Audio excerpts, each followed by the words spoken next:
Les nuits vous paraissent longues, vous ressentez de la frustration, du stress, du mal à dormir, vous êtes à bout. Détendez-vous.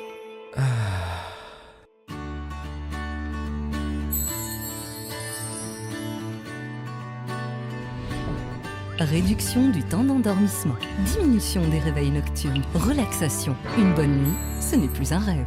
Ce produit est un complément alimentaire sans dépendance disponible en pharmacie. N'hésitez pas à demander conseil à votre pharmacien. Mérinal, notre priorité, la qualité.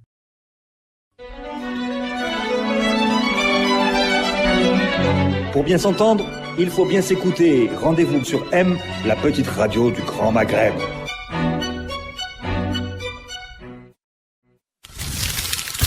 Radio M, le café presse politique.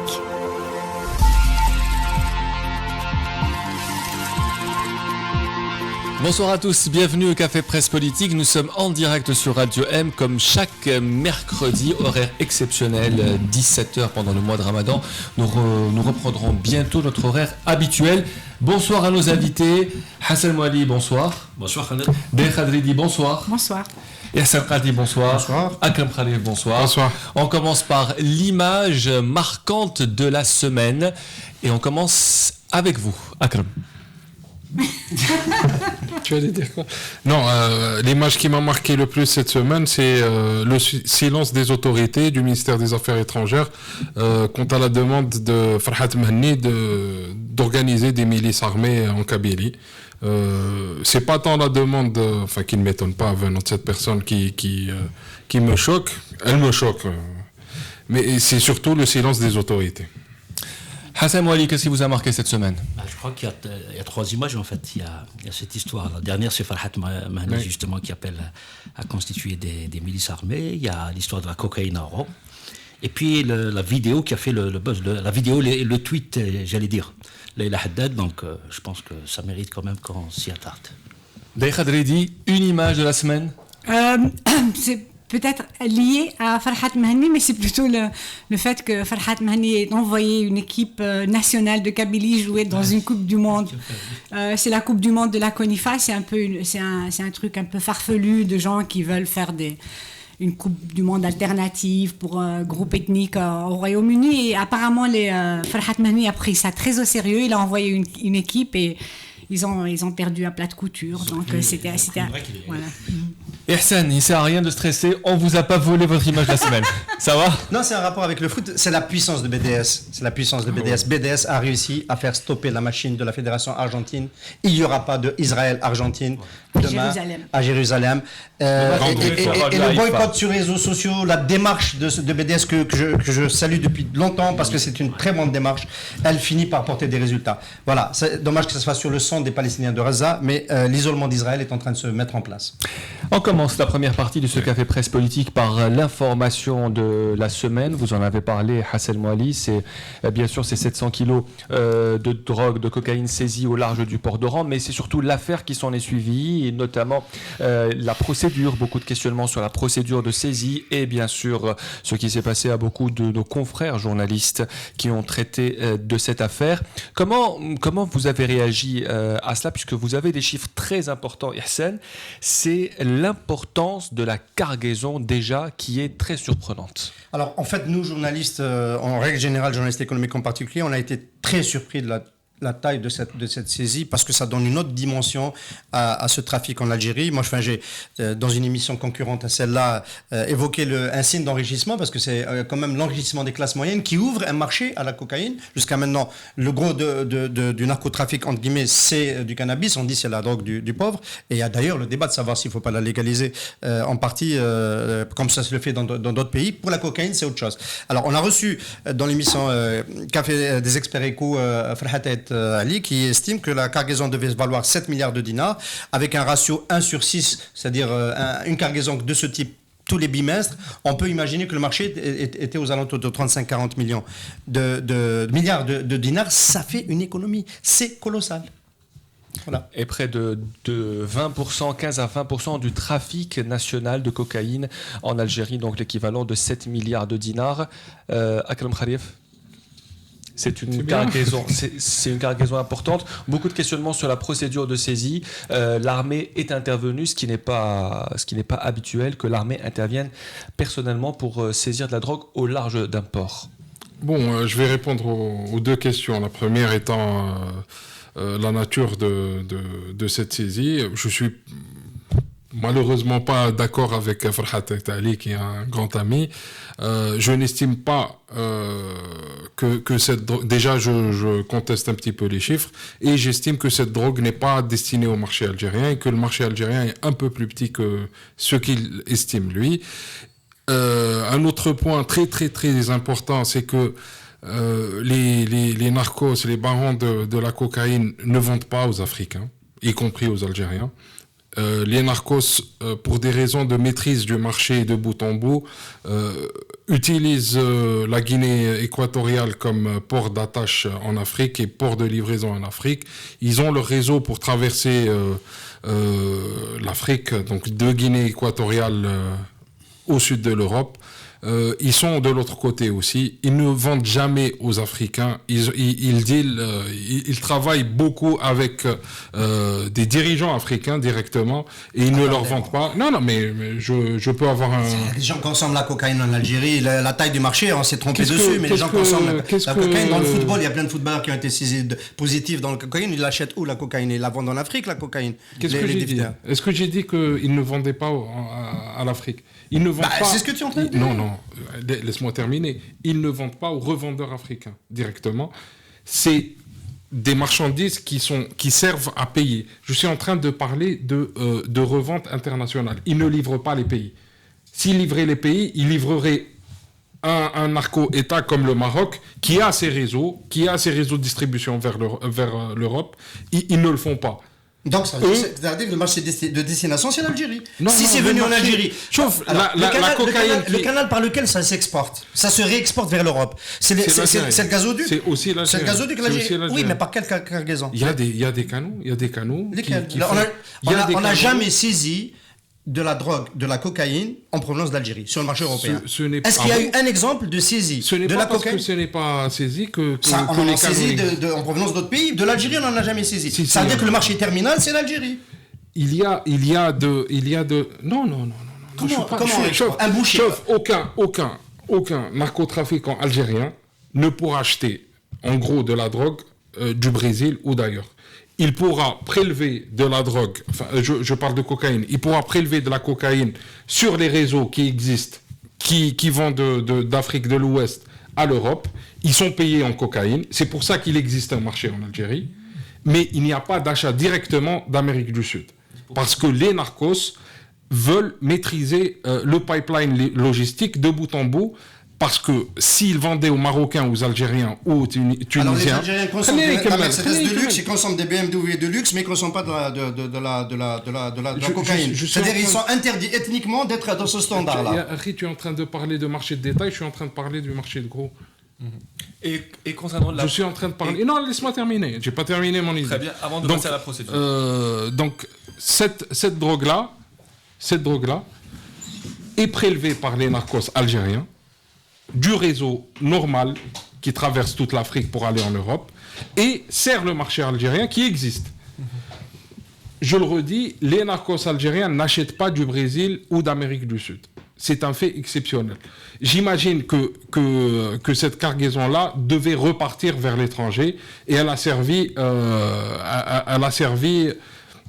de canal pour une revente, en gros, vers l'étranger, vers le sud de l'Europe. Et pour la procédure, est-ce que c'est habituel que l'armée intervienne comme ça? Que l'armée algérienne intervienne pour de la drogue, non, c'est la première fois qu'elle le fait, mais qu'une armée le fasse, l'armée française, la marine française le fait tous les jours entre l'Afrique et les Caraïbes. C'est quelque chose de très habituel. La loi internationale autorise, tu peux vérifier.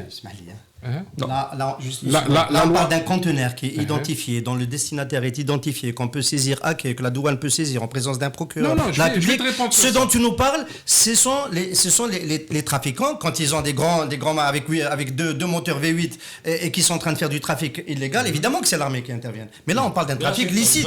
Là, c'est un trafic. Ça revient dans des conteneurs identifiés. C'est pareil. C'est de l'ordre de la douane, ça passe par le port et tout. On laisse Akram terminer. Les armées, les marines sont autorisées à contrôler les bateaux sur suspicion, à condition que le pavillon accepte, le pays du pavillon accepte. Dans le cas du MSC Vega, c'est le Libéria qui est pays pavillon. Donc, dans le cas du MSC Vega, ils auraient pu le faire au port d'Oran de manière très, très facile. Je pense que c'est une façon de dire que l'armée n'a pas confiance en la douane algérienne. Voilà. Et qu'il y a probablement des suspicions au niveau du port d'Oran, peut-être avec la police, peut-être avec la douane et peut-être aussi avec les services du port. C'est mon hypothèse à moi, je ne pourrais pas le prouver. Hassan Mouali. Je pense la même chose. Tout le monde a été frappé quand même par l'intervention de l'armée parce que finalement, c'est pas une grosse quantité, même si on n'a pas l'habitude de voir 700 kg de cocaïne, mais c'est pas beaucoup par rapport à ce qui se trafique ailleurs. Donc l'intervention de l'armée et toute la publicité qui a été faite autour de cette opération prouve que il y a quelque chose qui nous échappe. Il y a suspicion vis-à-vis de la douane et tous les autres services intervenants et ça sent le roussi. On sniffe quelque chose dans cette affaire pour rester dans le langage. Voilà. C'est l'armée qui reprend un peu le contrôle. Oui. On souhaite la bienvenue à Mohamed Iwanouren qui nous rejoint pour ce café presse politique. Comment vous avez réagi à cette affaire de grande saisie de 700 kg de drogue et de toute l'affaire qui s'en est suivie après, malheureusement, qui concerne certains de nos confrères? Ce n'est pas nouveau, ce n'est pas la première fois qu'on découvre parce qu'il y a eu déjà le fameux bateau du port d'Alger qui importait du lait en poudre, et on a découvert à bord 168 kilos de cocaïne. Ça remonte à 2013, 2014, ça remonte pas à 62. Ça remonte à 2013, 2014 à peu près, c'est tout. Donc c'est pas un phénomène nouveau. Et les commanditaires, les vrais commanditaires n'ont pas été même pas auditionnés dans cette opération. On a arrêté tout le monde au niveau du port, les douaniers, etc. Mais on n'a pas arrêté l'importateur du lait. Il n'a pas été inquiété, ni la société qui a affrété le bateau. C'est-à-dire toutes les sociétés qui intervenaient dans l'opération de l'importation du lait n'étaient pas inquiétées dans cette opération.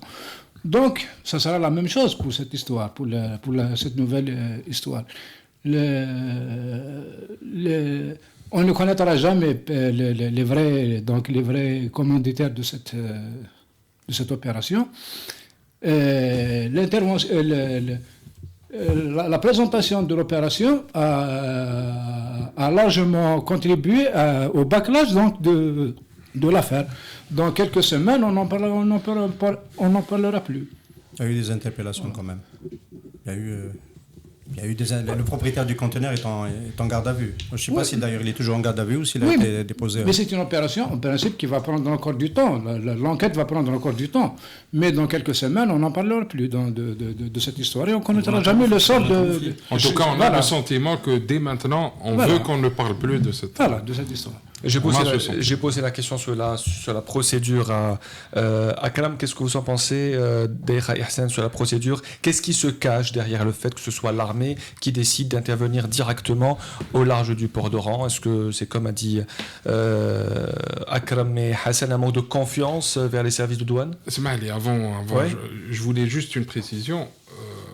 Je vous ferai remarquer que c'est l'armée qui annonce des saisies de drogue depuis 2014. Hein. Pas seulement les saisies de drogue. Ce n'est pas la douane, ce n'est pas la police. Hein. On est en train de voir statistiquement que 90% des saisies de drogue qui se font à l'intérieur de l'Algérie, je parle du KIF en provenance du Maroc, ce sont des saisies opérées par l'armée. Généralement, c'est des brigades mixtes, en fait. Il y a l'armée. Non, depuis longtemps. Comme ils font tous les jours des communiqués, donc c'est l'armée qui l'annonce. Depuis longtemps, c'est le ministère de la Défense qui communique sur tout ce qui est trafic, terrorisme, tout ce qui est sécuritaire, tout ce qui est... Des Khadridi. On a raté la coque, mais je conseillerais peut-être un peu de cannabis après le tour pour détendre l'atmosphère. Et Hassan, la question sur la procédure? Apparemment, c'est ça qui a déclenché la suite, parce que la suite, c'est un papier qui se pose des questions de lutte de clans, de lutte de services, de lutte entre les... C'est le papier de notre collègue Bouhedda Khellaf qui a été interpellé pour cela, et de son éditeur Adlan Mellah. Et ce papier posait la question de pourquoi l'armée et est-ce qu'il n'y a pas une lutte des services. Voilà, et c'est une question tout à fait légitime. Moi, je la trouve légitime, qui n'aurait pas dû provoquer ce qui s'est passé, c'est-à-dire une interpellation, une quasi-disparition de ces deux journalistes, enfin l'éditeur et le journaliste. Et donc, je pense que peut-être que si la procédure avait été respectée, peut-être qu'on ne se serait pas arrivé là. Que la cargaison arrive à quai, que la douane, parce que visiblement il y avait une information. On savait on a été tout de suite au conteneur qui contenait ou plusieurs conteneurs qui contenaient. Les autorités espagnoles avaient informé les autorités. Alors ça, on n'est pas, par contre, on est moins sûr. C'est ce qui s'est dit, mais il y a une autre version qui dit que l'information a été lâchée en Algérie et que elle a été lâchée plutôt du côté des militaires plutôt que du côté de la police et de la douane, et que c'est pour ça que l'armée a utilisé une information qu'elle a elle-même réussi à obtenir. Mais il faudra vérifier ça. C'est notre travail de journaliste de vérifier auprès des autorités espagnoles. Quelqu'un m'a dit qu'il a parlé de cela avec l'ambassadeur d'Espagne et qu'il aurait dit que c'est pas les Espagnols qui ont alerté les autorités algériennes. Bon, ça vaut ce que ça vaut à ce stade-là, mais si c'est les autorités espagnoles qui ont alerté, a fortiori, on est sûr d'avoir une cargaison, on est sûr de la localiser, on est sûr de l'intercepter, on le fait en principe tranquillement dans le port d'Oran, selon la procédure normale. Et cela nous amène bien sûr à parler de ces affaires d'interpellation et d'emprisonnement de beaucoup de journalistes liés à cette affaire de narcotrafiquants, notamment Saïd Boudour et lanceur d'alerte Nourdine Tounsi, les journalistes d'Algérie Direct, Khalaf Belhadda et Adlan Mellah. Est-ce que ces arrestations sont justifiées selon vous, ou est-ce que vraiment il y a eu des erreurs commises dans la rédaction de certains articles? Comment vous avez réagi à ça, Mohamed? Bon, je ne sais pas quels sont les articles exactement qui ont été incriminés. Je ne peux pas commenter. Donc, mais j'ai lu par contre beaucoup d'informations sur ce sujet, c'est-à-dire qui laisse quand même à dormir debout, quoi. C'est-à-dire quand on fait le lien entre une quantité de drogue interceptée au port d'Oran avec le changement à la tête au bureau politique du FLN, c'est quand même... Il peut y avoir une relation, je n'exclus pas cette relation, mais il faut le prouver. Ouais. Le problème, c'est dans la manière avec laquelle les journalistes ont été interpellés et pris quand même. Exactement. Je veux dire, si, quels que soient les reproches qu'on peut faire à l'article, et tu le convoques, il vient et c'est-à-dire que ça soit fait de manière dans l'état de droit. Il a été Saïd Boudour, moi je le connais parce que c'est un collègue c'est lui qui m'informe toujours de la condition des migrants à Oran, parce qu'il fait partie de la Ligue des droits de l'homme, du bureau d'Oran de la Ligue des droits de l'homme, et Saïd Boudour a été interpellé par un groupe de policiers qui étaient en civil au moment du ftour, au moment où il sortait du bureau de la Ligue, et il allait, c'est comme si c'était le chef du réseau du cartel. Voilà, du cartel. C'est sur ça qu'il y a un problème, quoi. Hassan, je suis totalement d'accord. C'est la manière qui pose problème, parce que finalement, on a l'impression que les policiers, les autorités en général, font ce qu'elles veulent, tout simplement. Elles interpellent à n'importe quel moment, n'importe comment, n'importe qui. Ça commence à en faire trop. Alors, surtout dans la presse. On prend un journaliste comme un malfrat, il sort de son boulot, il va chez lui, on l'interpelle, il disparaît. C'est pourquoi généralement quand on lance l'alerte disparition disparition d'un journaliste, parce qu'on ne sait pas où il est, où est-ce qu'il a emmené, qui l'a pris. Parfois c'est des civils, on ne sait même pas s'ils sont des policiers. Donc la moindre des choses, comme l'a dit Daïra, c'est que ces gens-là s'identifient, ils fassent les choses normalement, ils se signalent, que ça se fasse publiquement. Après, un journaliste n'est pas un super citoyen. Bien sûr qu'il va payer si vraiment, ce n'est pas parce qu'il a écrit un papier qu'il soit protégé de tout. Non, s'il est fondé que son papier est diffamatoire, qu'il le paye, qu'il aille en prison et qu'il soit jugé, tout simplement. Mais à la manière, ça devient du gangstérisme. Les papiers diffamatoires, il fallait peut-être aller les chercher dans une autre presse, peut-être la presse la plus respectable d'ailleurs, qui a incriminé Kamel Boucher.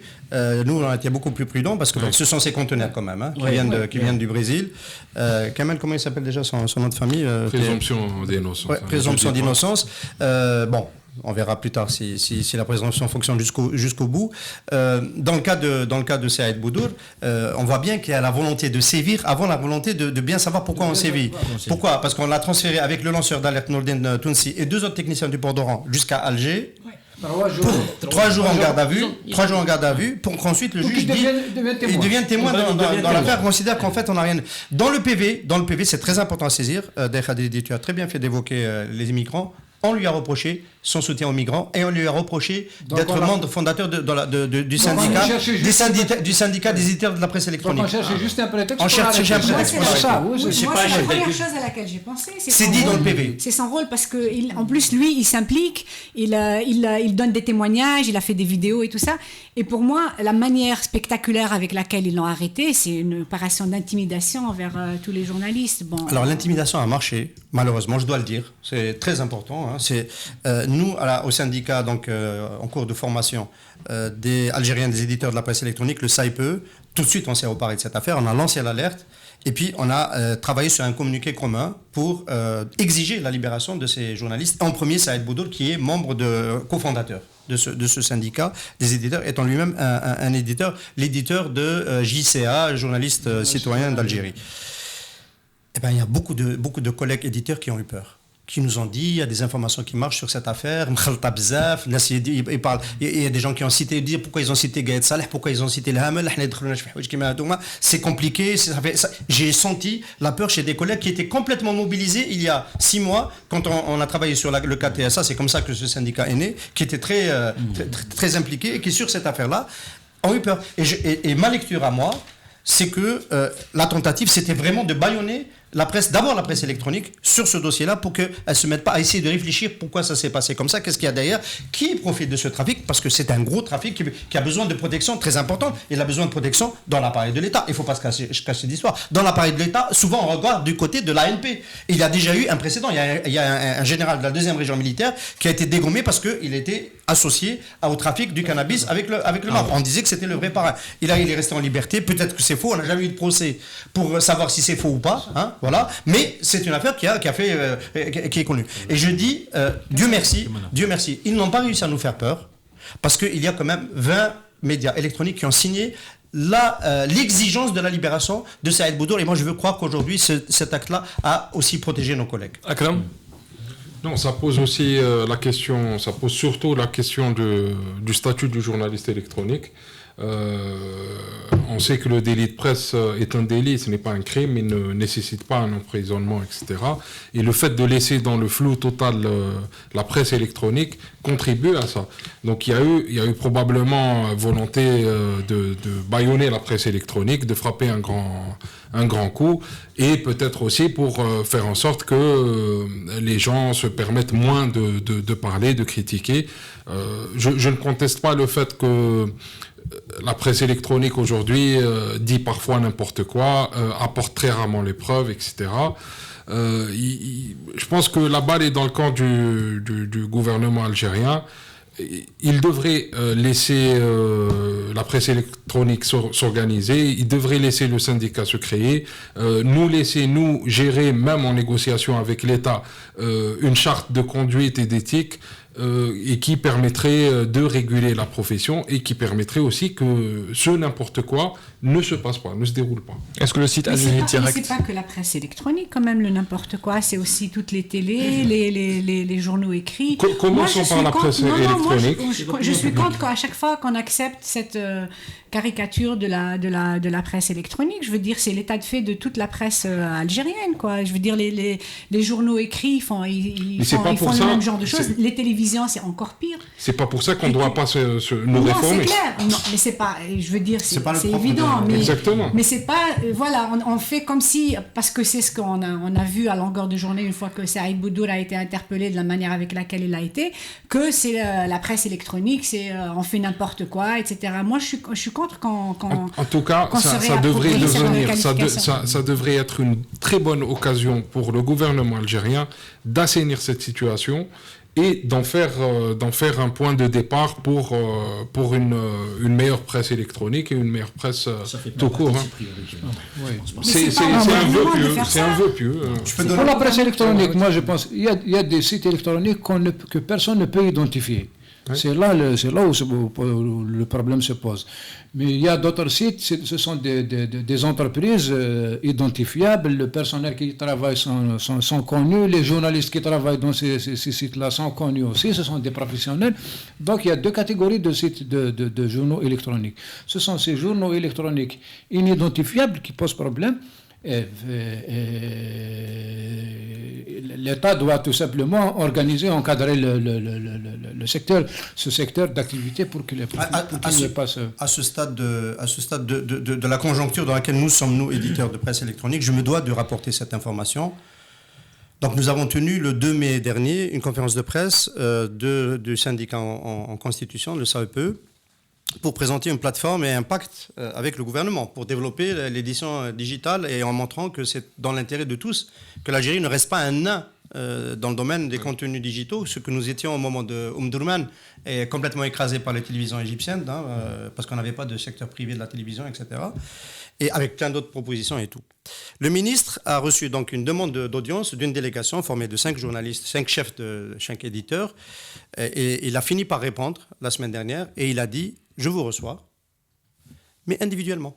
Je ne peux pas vous recevoir en délégation. Je reçois les membres de la délégation séparément parce que vous n'êtes pas un syndicat constitué. Bon, quand on est à ce niveau d'irresponsabilité par rapport à un secteur aussi important qui peut être une alternative pour la presse, quand on ne peut pas, c'est une délégation, nous on peut ne pas revendiquer, ça peut, c'est secondaire. L'important c'est de poser les problèmes du secteur, c'est d'interpeller, poser des problèmes, il y a une charte, etc., il y a des documents écrits. Ben voilà où on en est. Un ministre de la République qui n'est pas en mesure de recevoir une délégation parce qu'il a peur, parce qu'elle n'est pas constituée. C'est terrible. Moi, ça va. Notre ministre du Travail vient de quitter la conférence internationale du travail parce qu'il voulait faire passer la logique algérienne du syndicalisme et on lui a dit va voir ailleurs. Va voir ailleurs, c'est tout. Non, il n'a aucune intention de régler ce secteur de la communication. Algérie Direct fait partie du syndicat ou pas?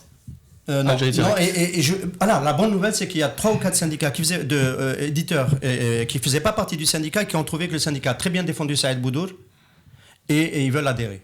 Et est-ce que vous pensez qu'il y a eu, comme l'a dit un peu Mohamed, quelque part dérapage de la part de quelques sites ou journalistes? Aucun dérapage, aucune arrestation ne peut être justifiée, mais est-ce que vous pensez que parfois il y a eu plus que du journalisme? À la limite, le commentaire est libre. Chacun peut faire le commentaire. Ce qui m'a fait mal dans cette histoire, c'est le traitement qu'on a réservé à ce Kamel Bouchi. Je ne le connais pas. Je ne sais pas ce qu'il y a. Mais ça m'a vraiment touché. Pourquoi? Je ne connais pas. La majorité des gens qui ont commenté. Parce que le fait qu'il soit boucher s'appelle boucher. Donc la profession de boucher en Algérie est une profession mal vue chez les Algériens. C'est-à-dire toutes les professions nobles sont mal vues chez les Algériens. Non, il est promoteur immobilier et accessoirement importateur de viande. Je ne le connais pas. Il n'est pas. Je ne dis pas qu'il est innocent. Je ne l'innocente pas. Non, je dis quelle est son métier. C'est lui qui a fait la promotion sur la copropriété de Soreca. Oui, mais on se moque de lui parce qu'il est boucher. Oui, ça c'est péjoratif. Mais ce n'est pas sa principale activité. L'importation de viande n'est pas sa principale activité. Ce que Mohamed veut relever, c'est qu'il y a eu envers lui déjà une. Comment dire, on n'a pas respecté la présomption d'innocence, on a donné son nom en pâture. Attendez, ce monsieur a acheté toute l'administration à Alger, j'assume ce que je dis, dans le cas de Sorecal. Il a acheté toute l'administration d'Alger. Le prochain, pour moi, le personnage public qui l'a interrogé et questionné, c'est le Walid Al-Zour qui lui a dû donner des autorisations pour qu'il enlève la copropriété à Sorecal, aux gens qui habitent Sorecal. Quand ils achètent l'appartement, ils achètent tous les terrains attenants. Il leur a enlevé d'autorité, il a réussi à le faire avec l'appui de l'administration. Voilà, moi j'interpelle le Walid Al-Zour. Comment a-t-il pu protéger une telle forfaiture? Ce monsieur s'achète des protections. Voilà. Après, présomption d'innocence. Akram? Présomption d'innocence. Présomption d'innocence pour tout le monde. Ça s'applique sur tout le monde. Et à tout le monde. Le Café Presse Politique revient dans un petit moment. Merci.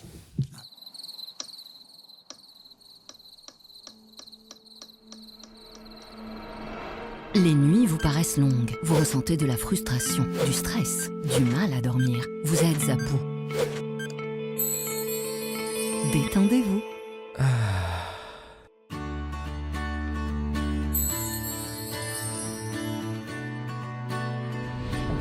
Réduction du temps d'endormissement, diminution des réveils nocturnes, relaxation. Une bonne nuit, ce n'est plus un rêve.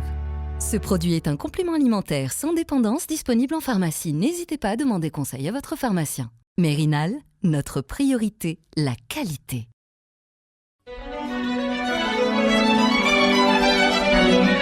Pour bien s'entendre, il faut bien s'écouter. Rendez-vous sur M, la petite radio du Grand Maghreb.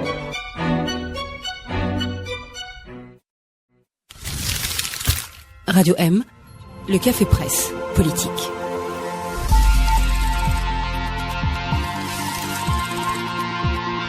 Bienvenue à la deuxième partie du CPP, le Café Presse Politique. Nous sommes en direct sur Radio M avec nos invités.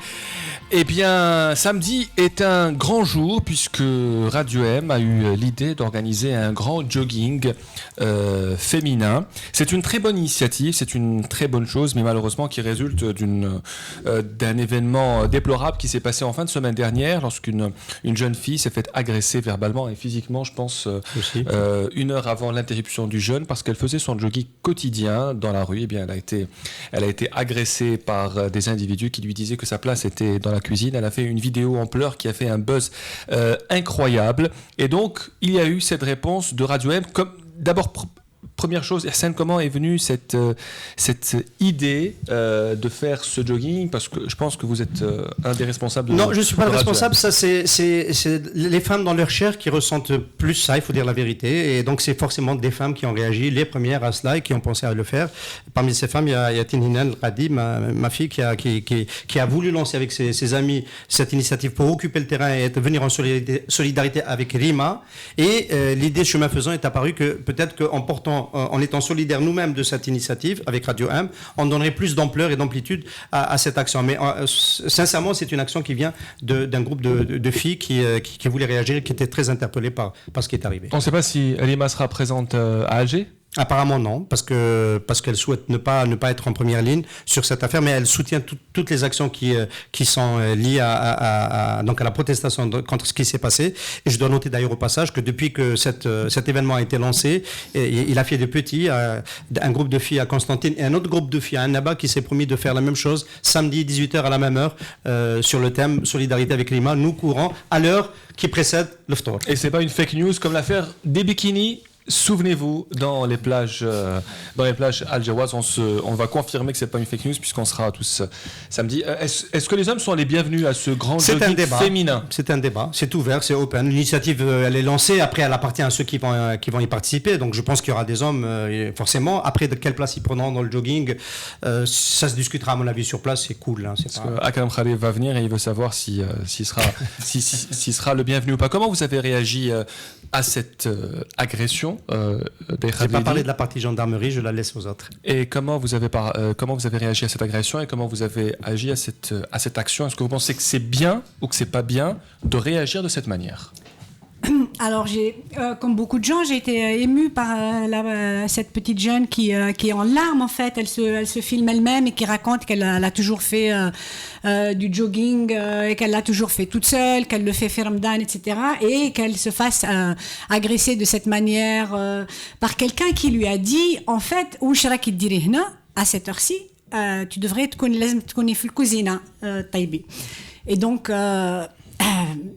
c'est comment dire, c'est quelque chose c'est quelque chose qui m'a ému, ce qu'a fait, c'est-à-dire la vidéo qu'a faite cette jeune femme. Maintenant, l'action elle-même, moi je soutiens absolument toutes les actions qui jettent la lumière sur la violence contre les femmes, les violences contre les femmes dans notre pays. Il faut absolument c'est-à-dire quelle que soit la manière avec laquelle on l'a fait, moi je suis pour qu'on la fasse. Bon, sur cette action-là, moi, dans le débat, j'étais pour qu'on fasse une action devant la gendarmerie nationale. Mais si c'est un footing de femmes qui vient en solidarité avec cette jeune femme, je soutiens complètement. Mais puisque le monsieur qui a frappé cette jeune femme, il lui dit pourquoi tu es là, pourquoi tu es pas à la cuisine. Moi, j'aimerais bien vous poser la question, puisque vous voulez être solidaire. Vous qu'est-ce que vous faites là? Pour que si vous êtes là, ça veut dire ce sont vos femmes qui sont dans la cuisine, non? Non. Moi, je mange au restaurant. Aujourd'hui, je mange au restaurant, c'est clair. Il est trop tard pour que je rentre à la maison. D'accord. Mais sinon, les autres? Moi aussi. Mohamed, comment vous avez réagi à ça? Non, moi, c'est le comportement de la gendarmerie qui m'a beaucoup plus... Oui, c'est ça. Il faut préciser aux auditeurs ce qu'aurait dit le gendarme. Elle dit elle-même, la pauvre, elle dit elle-même, elle lit ce qui m'a le plus choqué, les ratni l'acteur, c'est elle est partie voir les gendarmes, elle leur a dit voilà ce qui s'est passé. Et ils lui ont dit bien sûr on footing. Donc ils n'ont pas pris sa plainte, c'est-à-dire c'est la pire des choses qui puisse arriver. Bon, moi j'ai essayé de contacter cette jeune femme parce que je voulais savoir si elle voulait un avocat ou une avocate pour l'aider, si elle avait besoin de soutien, parce qu'il y a des associations féminines dans ce pays qui font un travail fabuleux, etc. Donc pour la mettre en contact. Mais le jeune animateur de télévision Younes Boussouksou qui a lancé la vidéo m'a expliqué qu'elle avait un peu pris peur et qu'elle s'était un peu évanouie, quoi. Elle a fermé son compte Facebook, son compte Instagram. Je crois qu'elle a été sur un plateau télé du chaîne privée. Oui. C'était récemment. Avant-hier ou hier. Oui, je sais pas. Moi, je pense que c'est pas nouveau. Hein. Donc, il y a le mot normalisation de la violence dans le texte, c'est pas vrai. Il y a toujours eu de la violence dans ce pays contre les femmes. C'est pas quelque chose qui est nouveau, qui a été normalisé. En même temps, il y a Ramadan. Et Ramadan, ça ajoute. Et c'est pour ça que je soutiens cette initiative. Ça ajoute à la violence ordinaire contre les femmes. Les hommes ont faim, les hommes ont soif, ils n'ont pas fumé, ils n'ont pas bu de café. Quand on conduit et qu'on est femme, on entend toutes sortes de choses. Et parfois, il y en a qui descendent pour te frapper parce que tu les réponds Ramadan. Donc c'est pas. Et donc c'est vrai qu'il faut apporter plus de protection aux femmes pendant le Ramadan. Et de là à passer au sujet de l'intolérance Ramadan, je crois que ce sont deux sujets très liés, celui de la violence contre les femmes et de l'intolérance des Algériens. De la violence de manière générale, parce que pas que les pendant femmes. le Ramadan. Ouais. Hassan. Moi, je pense que Ramadan n'y est pour rien. Peut-être que c'est un facteur, comment dirais-je... C'est un facteur aggravant. Je suis d'accord. D'accord. Oui. Mais on a besoin d'être un peu plus protégés quand même. Hein. On est tous violents, femmes et hommes, c'est normal. Mais bon, en dehors de ça, je pense qu'il y a un phénomène de banalisation de la violence dans ce pays. La banalisation du côté des citoyens et même des autorités. Quand un gendarme dit à la jeune fille pourquoi vous êtes venu courir, pourquoi vous n'êtes pas resté chez vous, là c'est grave. Je pense que c'est au-delà de la violence en elle-même, c'est ce que dit ce gendarme à la jeune fille qui pose problème. Ça veut dire qu'on est à ce point, la violence est à ce point banalisée dans ce pays.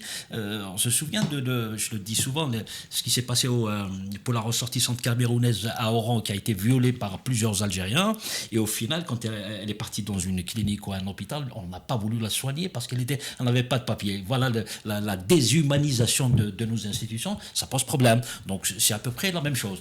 En même temps, il faut qu'on reconnaisse qu'il y a un phénomène de la bigoterie qui s'installe dans ce pays. La religion, il y a un regain de religiosité qui pousse les gens à faire ce qu'ils veulent. Ils ne se posent pas de questions, à l'abri à l'ombre des lois de la République.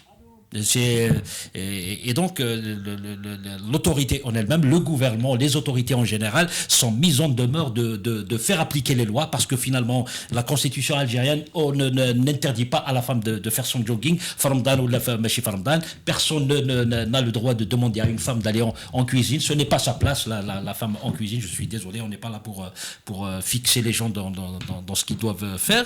Il y a la volonté de certains de régenter la société dès qu'il est dicté des lois, dicter des comportements. Il nous appartient à nous tous de dire non à ces pratiques, à les dénoncer, comme on a dénoncé tout à l'heure ce qui s'est passé pour les journalistes dans l'affaire de la cocaïne. Je pense qu'il faut une action nettement plus importante qu'un jogging. C'est symbolique, c'est magnifique, c'est bien et tout. Mais il faut faire plus, Mais Hassan, justement, moi j'essaie justement, à mon avis, il y a deux sujets. Il y a le sujet de la violence contre les femmes, et moi ce qui me perturbe, c'est que souvent, et même le plus souvent, ce sujet il est traité comme un fait divers. Un fait divers à chaque fois. Ouais. Et alors que c'est pour ça que pour moi il est important que les hommes commencent par eux-mêmes faire leur propre autocritique sur le.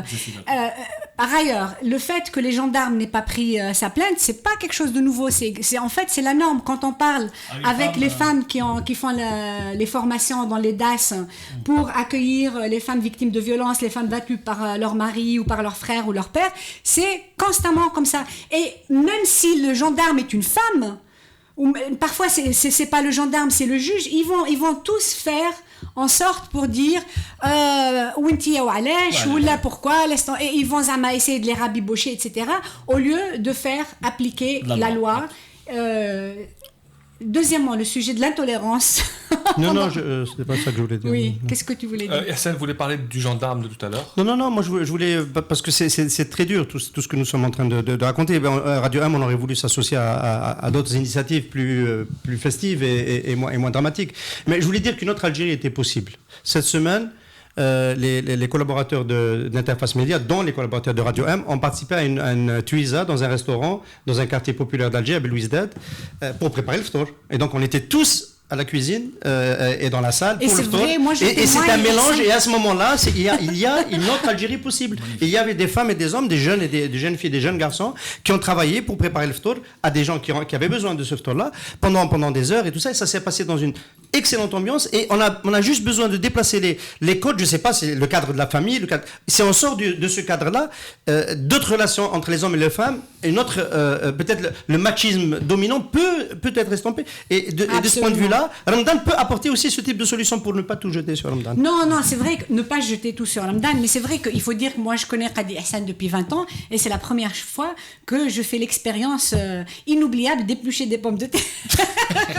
Ensemble 10 kilos de pommes de terre, donc c'était très sympa. Par ailleurs, pour ce qui est de Ramadan, moi je trouve qu'il y a une intolérance des Algériens, que ce soit de la bigoterie ou pas, pendant Ramadan, qui m'est absolument insupportable. Ça m'est d'autant plus insupportable que nous, les musulmans, on passe notre temps à demander aux autres de nous respecter, de respecter notre religion, de ceci, de cela, etc. Alors, je sais pas, la ville de New York, je veux dire, qu'est-ce qu'il y a de plus... c'est la ville etc. La ville de New York a décrété quand même depuis quelques années déjà l'Eid Sghir, fête nationale officielle. C'est la fête de la ville. Personne ne travaille, tout le monde prend son congé. C'est une fête intégrée dans le calendrier de tout le monde. C'est chômé payé. Et c'est l'Eid Sghir. Alors, et nous, c'est-à-dire on supporte pas de voir quelqu'un... c'est-à-dire on prend immédiatement les choses comme une insulte, une offense, etc. à nos croyances, alors que nous sommes chez nous. Donc il faut quand même psychanalyser la société. Qu'on se regarde aussi un peu dans le miroir. Mohamed, la puissance des réseaux sociaux, ils ont prouvé cette fois sur le côté électronique, pas que parfois la presse poubelle, mais les réseaux sociaux ont prouvé qu'ils pouvaient créer une vraie mobilisation autour de cette femme. Est-ce que c'est une bonne chose ?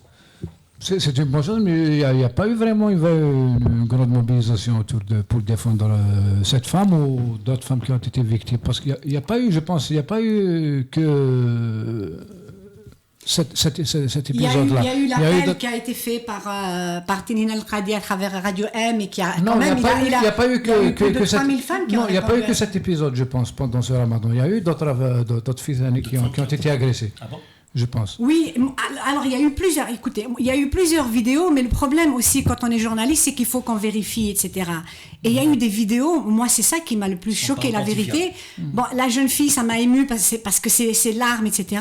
Mais il y a eu des vidéos hallucinantes de gens qui étaient en train de lyncher des gens dans leur voiture parce que, soi-disant, le bruit a couru qu'ils étaient en train de manger. Moi, c'est ça que j'ai vu. J'ai pas vu d'autres vidéos. J'ai lu quelque chose sur l'imam un imam à Oran aussi. Il faut faire attention pour les vidéos, donc parfois il y a quand même quelque chose qui est en train de changer sérieusement avec les réseaux sociaux. Nous, on s'attendait pas. Enfin, là, on est bien parti pour avoir beaucoup de monde samedi aux Sablettes et surtout beaucoup de femmes pour être solidaire avec Rima et dire que les femmes peuvent faire du sport dans l'heure ou les 2 heures qui précèdent le Maghreb.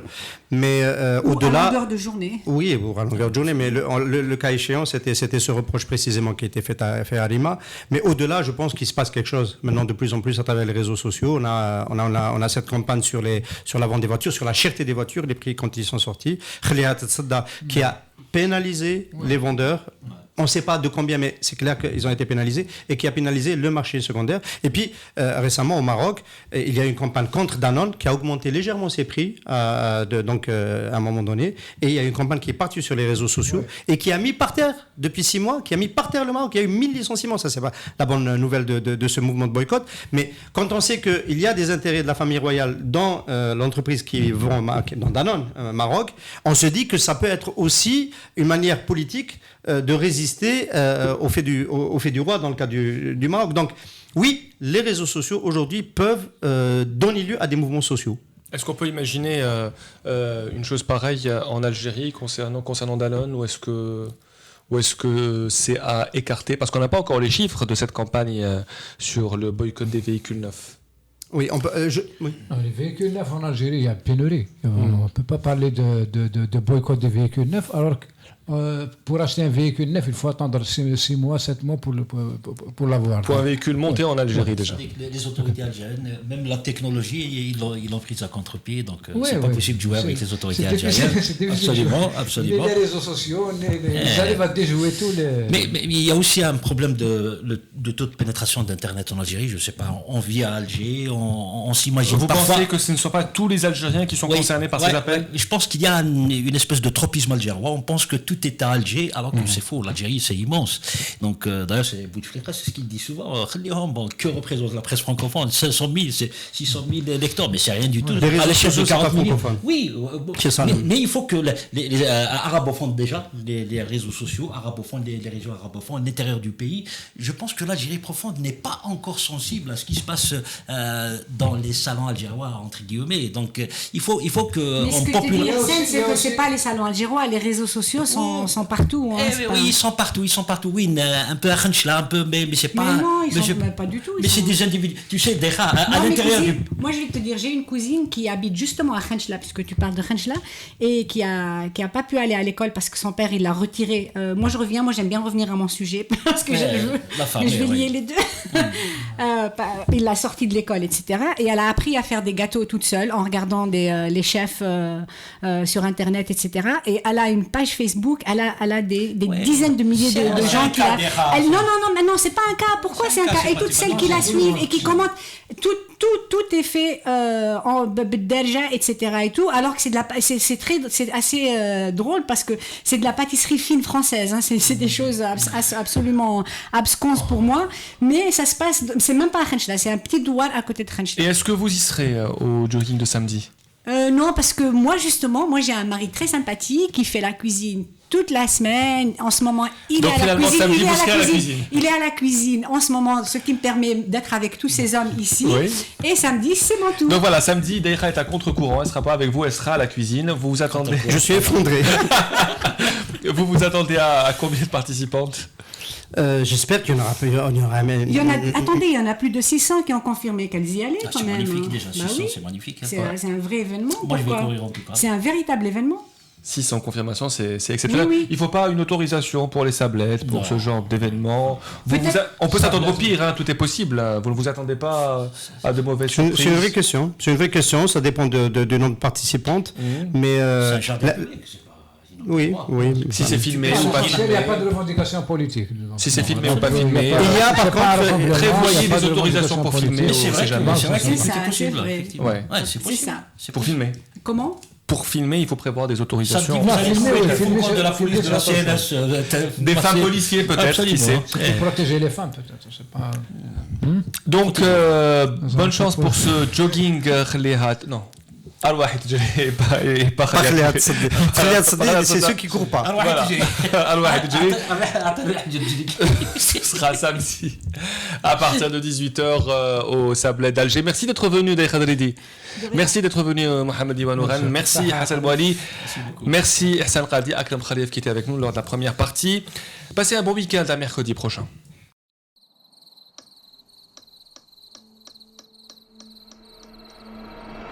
Les nuits vous paraissent longues, vous ressentez de la frustration, du stress, du mal à dormir, vous êtes à bout.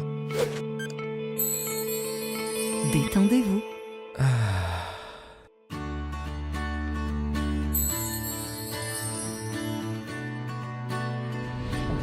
Réduction du temps d'endormissement, diminution des réveils nocturnes, relaxation. Une bonne nuit, ce n'est plus un rêve. Ce produit est un complément alimentaire sans dépendance disponible en pharmacie. N'hésitez pas à demander conseil à votre pharmacien. Mérinal, notre priorité, la qualité.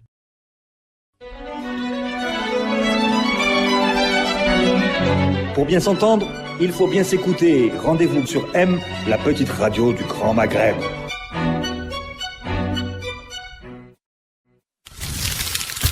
Radio M, le café presse politique.